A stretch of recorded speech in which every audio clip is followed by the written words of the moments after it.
Hello everybody and welcome to the DenziBlitz here on the ECS Network. I'm your host Mike, and this week it is part 7 of our look at Tokusou Sentai Dekaranger. We are going to go through episodes 35 to 40 this week.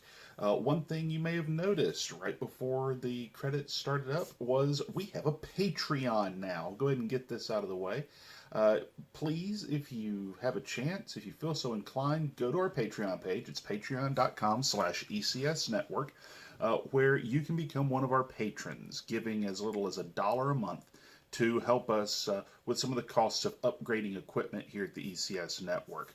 Our first goal is we're trying to hit $150 so we can get some new lighting kits. At the moment, we have no lighting kits. But we're trying to get 3 separate portable lighting kits for our 3 primary locations. So if you would, jump over there. There's going to be some cool stuff that goes up over there as rewards where you can see some stuff exclusive to our Patreon page. You're going to be able to get early access to videos, and you'll also be able at certain levels to help call the shots around here. You get to join the creative team and help decide the topic of a video every month on one of our shows. So jump over to our Patreon page if you get a chance. Now, of course, that's on top of going to cafepress.com/ECS Network. So, this week we are looking at episodes 35 through 40 of Dekaranger. I'll be perfectly honest, not my favorite grouping of episodes. There's some cool stuff in here, but some of these episodes go from being terribly tropish to be perfectly honest, filler of the unnecessary kind. So we'll get right to it. But now I will say this, they do typically add flavor. So episode 35 is called Unsolved Case, where basically the detective who trained Doggy Kruger, or at the very least had a hand in his development, comes back to Earth to help solve a cold case that's 13 years old, a murder mystery that claimed part of his family. So he shows back up. Jasmine, our Deka Yellow, figures out that there's something more to it. Gets wrapped up in the case herself. It serves sort of as a focus episode on Jasmine in a lot of ways.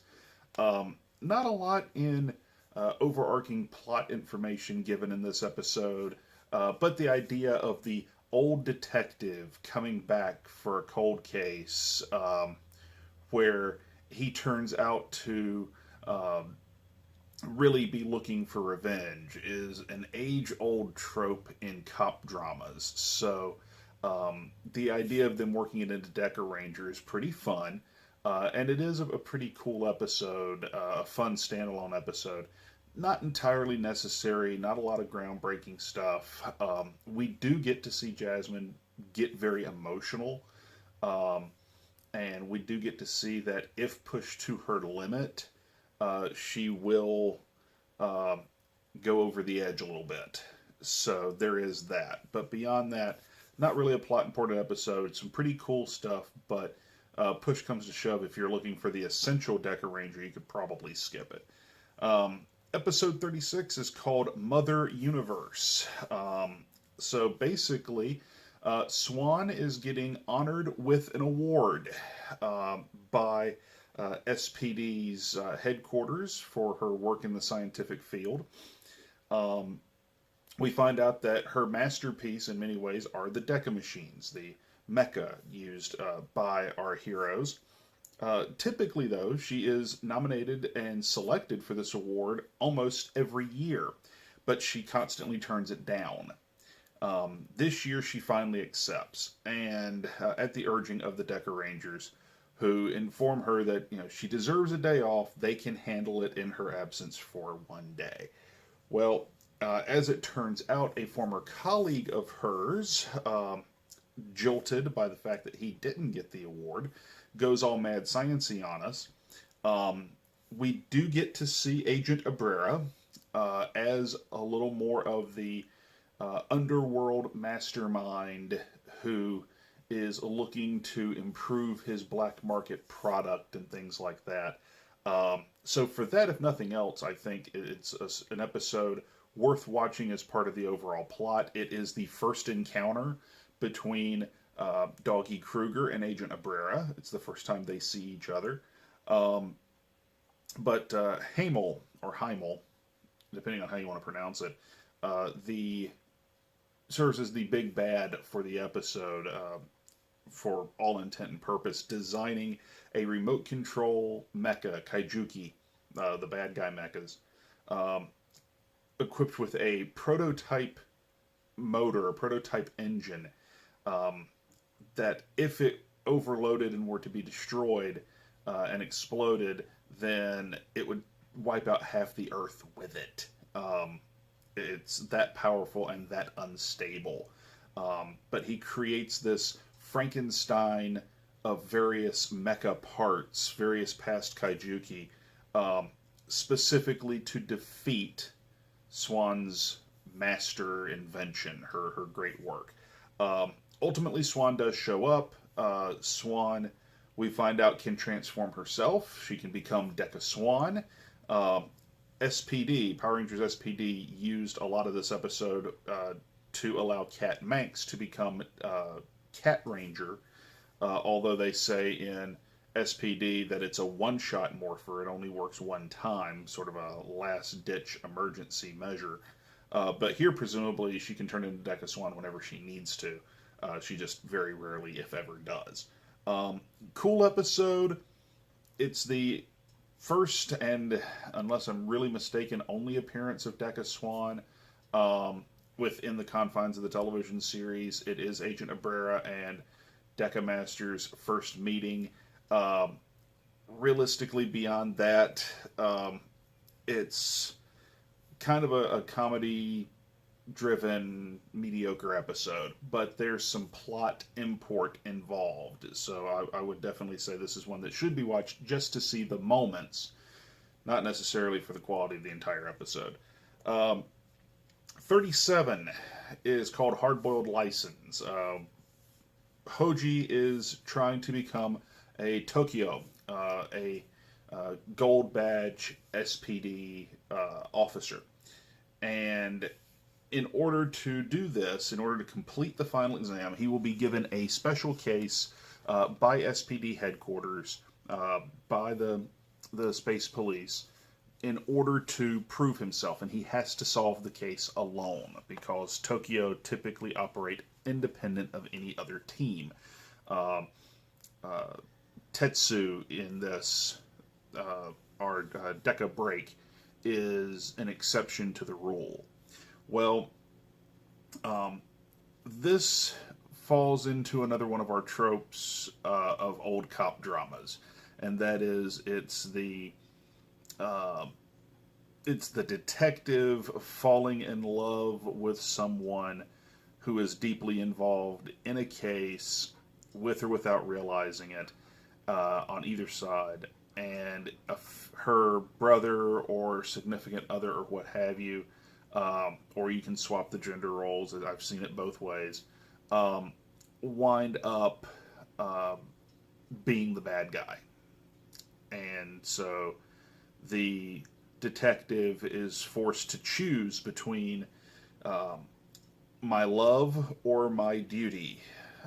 Do I look the other way so that I can have love, I can have this relationship in my life, or do I sacrifice that relationship for, my duty to justice, to protect and serve? This episode is probably one of the best episodes musically in the entire series. I love the music in Dekaranger in general, but this one, the music really sets the tone. It's a Hoji-centric episode. The music is very bluesy. It's very,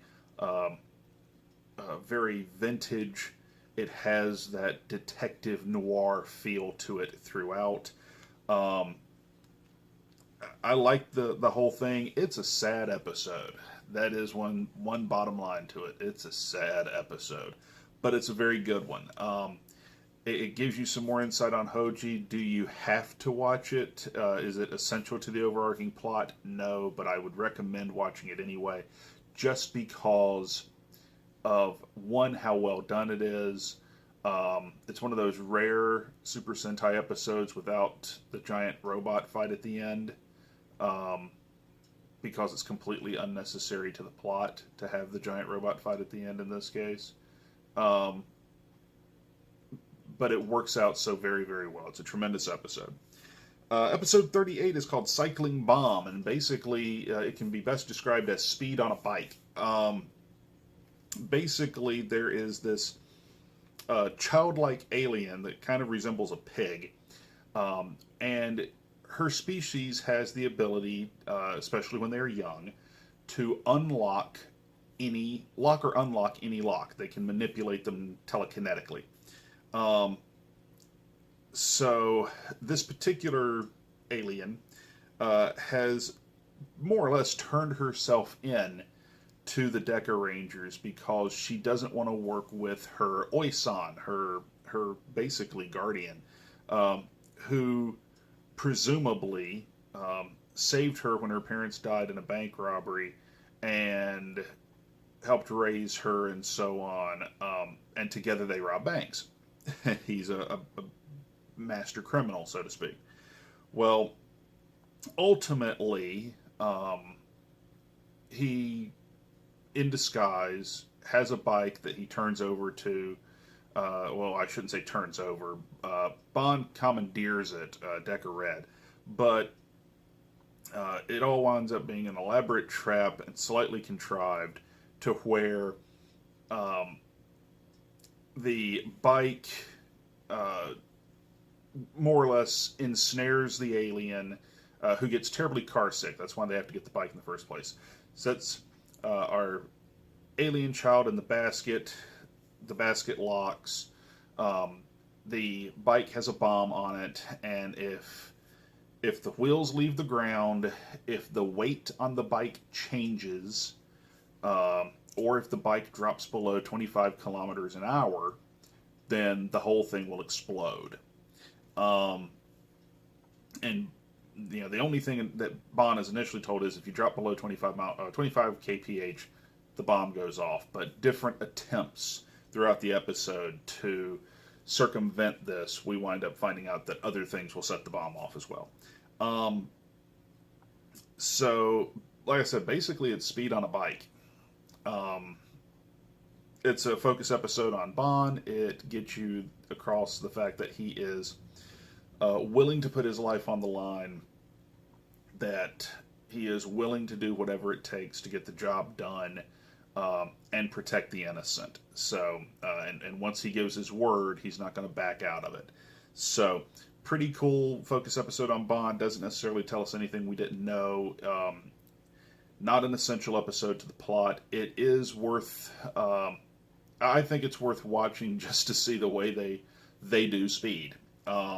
Because ultimately I don't think it's any more or less ridiculous than a bus going 50 miles an hour, or speed on a boat, or whatever else have you. So I think it's pretty cool just to see that, and more or less to see our heroes interacting with what is essentially a toy, because the alien itself really isn't, in some scenes it's a puppet, but in a lot of scenes it's literally nothing more than just a mock-up toy that they put together. Episode 39 is called Rem World. Serves as a focus episode on our twin cam angels, Umiko and Jasmine. Basically, there is an alien who is more or less Freddy Krueger, in a much more polite sense. Like I said, they go real tropesy on this batch of episodes. In that she can enter people's dreams and kill them in their dreams. And effectively she is stealing their souls, because if this alien has found a way to use the souls of the living to create a fountain of youth, a youth restoration formula. seems to work for a little bit. The whole master plan. There's lots of people who have gone catatonic because they lose their souls. They die in their dream and have their soul taken from them. The body itself is still alive, and they figure through basically just saying so. So you never actually see the process where they figure out. But if we restore their soul, then they'll wake up. It's a hell of a presumption, realistically, but it's Super Sentai, so they're not going to go too deep into it, right? Where on one side it's a little Freddy Krueger-ish in concept of the big bad killing you in your dreams. On the other end, it's very much like Gavin and the old Space Sheriff shows. When you watch the beginning, you find out that, and I give the story credit for this, it starts with Umiko locked in the dream, which is pretty cool. And you're trying to figure out, Umiko's trying to remember something that she's supposed to be doing in the dream. But once she dies in her dream, we are kicked back earlier in the story to show how they figured out and set up this plan, and now Jasmine is going to move forward.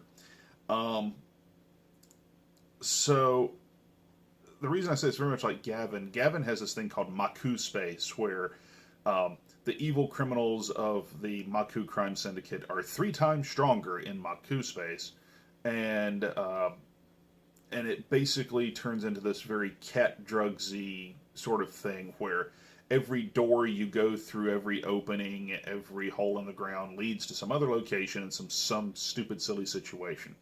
That they're just rapid fire action sequences that are terribly disjointed and give you the sense that our hero is not even remotely in control and is always in danger. That's what they do here to Umiko. So it's very much straight out of the old Space Sheriff shows, the old Metal Hero shows. I like the execution. I like the story. Again, not extremely important to the overall plot of the show, but I really enjoyed it. I actually think this is a worthwhile episode to watch, even though you don't. It's good filler. Some of these are not. This one's good filler.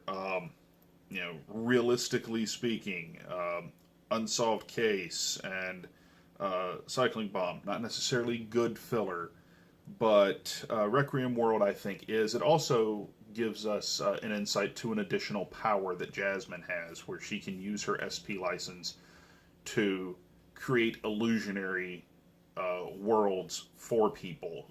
Basically, she winds up putting our Monster of the Week into her own nightmarish situation. So, there's that one.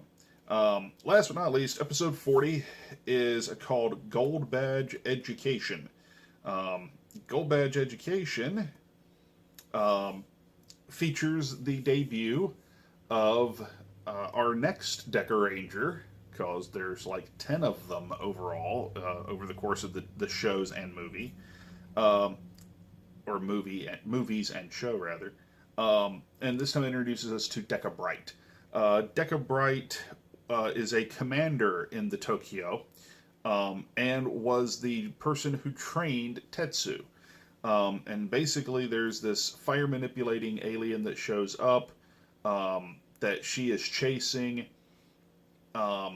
She orders the normal badges, the Dekarangers, to stand down. That she and Tetsu, as the 2 Tokyos on the scene, will handle the case. And as she sees how Tetsu has changed working on Earth, she becomes very critical of it, and she's going to take him away and retrain him from scratch, because he has obviously forgotten what tools he has and how to be a Tokyo. And this is an episode that by the end sort of reinforces that being on Earth has made Tetsu a better officer, not a worse one, as Lisa Teagle, DekaBright, seems to think. Pretty cool episode for Tetsu. It is a focus episode on Tetsu. It's the introduction of DekaBright, which is a pretty cool costume and an interesting character. Uh, She's more or less Doggy Kruger, but for the Tokyos. I really like this one. I actually would consider this one of the essential episodes of the series because it shows you it's almost the end of Tetsu's arc, where we finally see how much he has grown, and that the Tokyo now see, well, maybe the emotionless way that we teach isn't always the best. Maybe it's a little different for different people. So I like that. So that brings us to the end of this batch of episodes, gets us through 40. That means next go-round we are checking out episodes 41 through 45. That'll be on part 8. It's Trick Room, Skull Talking, Meteor Catastrophe, Mortal Campaign, and Accidental Present. We are quite literally, folks, in the home stretch. We have 10 episodes left to go, and then that is it for Tokusou Sentai Dekaranger. Hope you enjoyed this. We got 2 more weeks to go, and then after that it's on to Uchu Keiji Gavan, which I have never seen all the way through. I've seen the first few episodes of it on numerous occasions. But I'm a big fan of the character from what I've seen in the various movies. The Gavin movies and Gavin versus, Gokaiger versus Gavin. So I'm really looking forward to that. And then after that, we're going to be picking a new series to watch here on the DenziBlitz, and we're going to pick something from Power Rangers. So we're going to leave it up to our patrons to pick the next show we do here on the DenziBlitz. So if you want to have a hand in choosing our next show after Gavin on the DenziBlitz, then you need to go to our Patreon page. It's patreon.com/ECS Network. Even for $1, because every little bit helps. Many hands make light work. Even just for $1 a month as a patron of the ECS Network, you get access to all kinds of cool stuff that we're going to be putting up there. And we want your suggestions for what you would like to see as patron exclusives, bonuses, and whatnot. Let us know. So, folks, until next time, please check us out on Facebook as well. It's facebook.com/DenziCaster. Check out all the other great shows here on the ECS Network. We're all over social media. You'll see those outlets once I'm done talking. And, of course, you can not only give by becoming one of our patrons, but you can also go over to cafepress.com, pick yourself up a cool t-shirt, a cool hat, what have you. Maybe we'll do a patron exclusive Cafe Press store too. Maybe. Would you guys like that? Let us know. So, folks, until next time, and until next week when we have more Tokusou Sentai Dekaranger, I'm Mike. We'll see you on the Blitz.